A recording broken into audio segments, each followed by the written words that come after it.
One Piece is one of those series where Oda, who is the author, has spent a lot of time working on the story building as well as the actual characters. And many times while reading or watching major events happen, you will start to realize that, we were either warned about them a long time ago, or at least traces of it were being set up along the way. At the same time, if you rewatch or reread One Piece, several events seemed like they were being foreshadowed, but just because we see it that way and we link these to future canon events, it all starts to connect. In this video, we're going to look at different types of moments in One Piece that were either forms of actual foreshadowing and some that were not really yet confirmed. First and foremost, let's talk about an event that happened as early as episode 4, and this was actually chapter 1 in the series. This was when Shanks drove away the Sea King in order to save Luffy.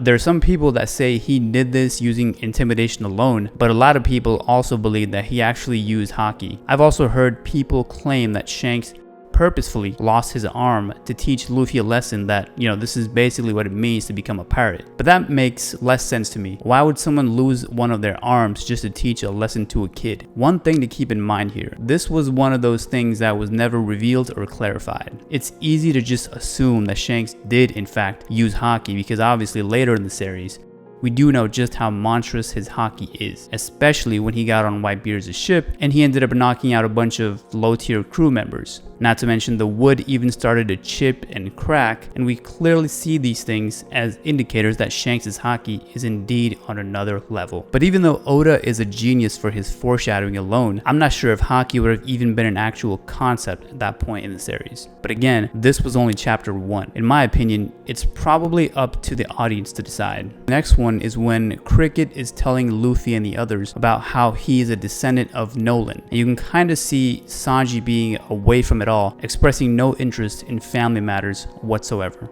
So this is another one of those cases where it just happens to connect very well with what happens later in the story, but it was too early to verify. And I'm not sure if Oda had already thought out Sanji's backstory this far down, but if he did, it makes total sense with him and his dark background being a Vinsmoke. Although knowing Sanji, it's certainly one of those things he wouldn't want anyone to even bother knowing about. Usopp's lies when he was first introduced were a big part of his character, and it was seen as sort of an ongoing gag at first.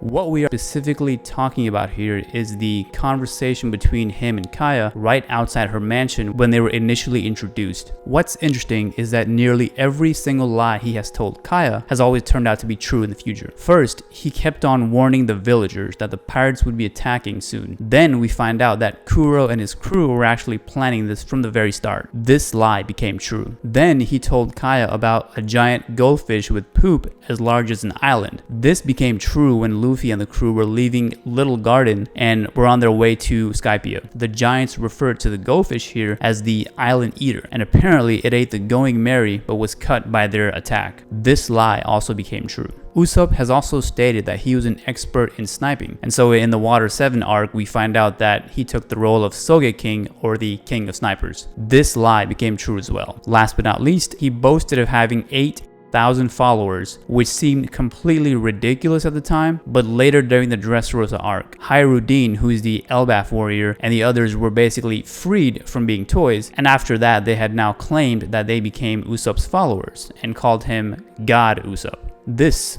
coincidentally became true as well. So there's a lot more to list here, but I'm sure you guys get the idea. Ace's death was also foreshadowed in multiple ways in the series, but looking back, there were two specific events that really symbolized it. The first was when the Straw Hats were getting ready to leave Thriller Bark. Lola had then noticed that Ace's Vivre card was starting to slowly burn down. She and her crew were sort of shocked at the time, and Lola even gave vibes that his life may be in danger.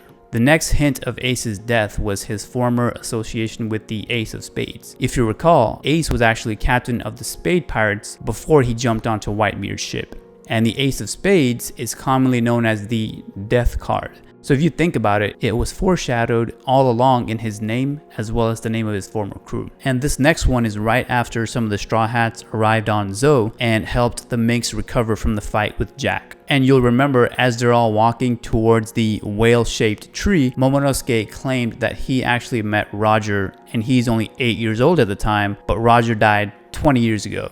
people did initially scratch their heads, but then it fit right into the timeline. Obviously because Momonosuke and the retainers were actually sent 20 years into the future, right when the Odin castle was being burned down. This next one was teased several times during the Alabasta arc. Sanji took the role of Mr. Prince while he was using the transponder snail or the Den Mushi several times. Later, he was revealed to be a Vinsmoke, so he was technically a prince of the Germa Kingdom. A lot of people say this was also foreshadowing, but it's never been confirmed that Oda had any intentions at this point since it was so early on in the story. So it's certainly easy to believe as a reference for foreshadowing just because all of this is now canon and it happens to fit perfectly as an early teaser for Sanji's background. The next one is not really foreshadowing a specific event that was going to happen later in the story, but rather foreshadowing a concept for character and story building. You may recall as Nami was dragging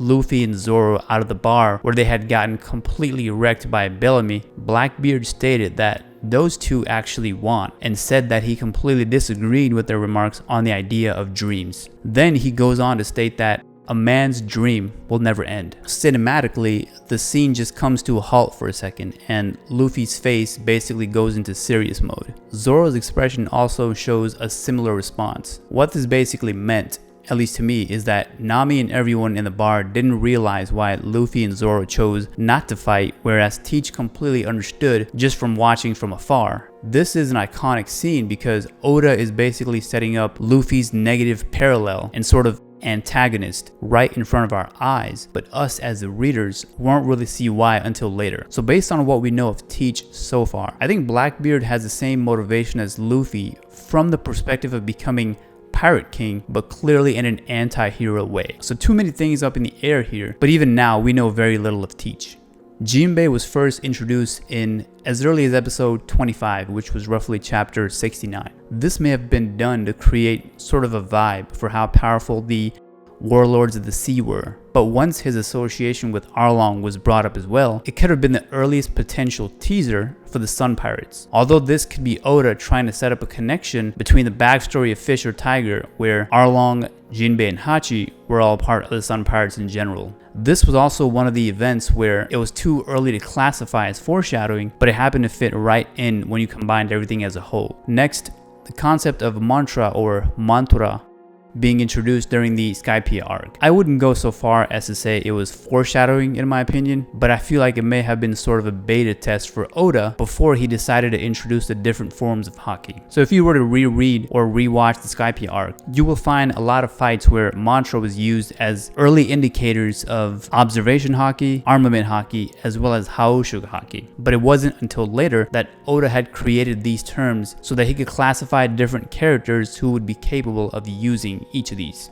Next, the voice of all things was one of those rare skills that Roger possessed. This includes being able to hear voices of Sea Kings as well as Zunisha. And so with Luffy, this was one of those things that was foreshadowed several times in the past, but you saw more of a confirmation during the Fishman Island arc where both Luffy and Shirahoshi were able to understand Sea Kings. We also saw another instance of this when both Luffy and Momonosuke could hear Zunisha kind of cry out as Jack and his underlings were attacking. And this next one was thought to be as a joke, but turned out to be somewhat of a reality. Back when the Straw Hats were in Thriller Bark, Sanji had expressed extreme anger when he found out what Absalom had done while Nami was bathing. We never knew his jealousy of not being able to turn invisible would come back in the form of a raid suit. Probably one of the most funniest forms of foreshadowing used in a creative way. And of course, something similar was done with ZORO and even teased during his impression of Kiemon's Foxfire style. Although something like this being foreshadowed makes total sense for someone like ZORO, since it's likely to bring him closer to the goal of becoming the world's strongest swordsman. But the fact that he showed us he could cut fire in the battle with Kaido was absolutely amazing to see. I actually wonder whether this means it was trivial for ZORO to pick up something like this so quickly, or he actually somehow spent effort in learning this off screen. But one thing's for sure, I can certainly imagine this helping ZORO in the future, especially those with fire-based abilities. Last but not least, we shouldn't forget how COBY was foreshadowed to be one of Luffy's future enemies, but maybe even a potential threat in the future. The first hint that dropped was perhaps right after news was released of Luffy's first bounty. COBY at the time had basically stated that although he was super impressed by Luffy doing great things, they're basically bound to become enemies in the future. Although we've only seen COBY rise to a captain in the Marines so far, is Oda actually trying to make him Garp's parallel in the future? So these were just a few examples of either foreshadowing or at least some buildup for what could be signs of foreshadowing. I can guarantee you that there were countless events that I've missed in this video that should have been mentioned, and several of these become more and more believable if you were to go back and reread specific chapters or rewatch key episodes. I would certainly love to do more videos on One Piece as more of these get confirmed in the future going forward. Thanks for watching, and for more on One Piece, please consider subscribing to this channel.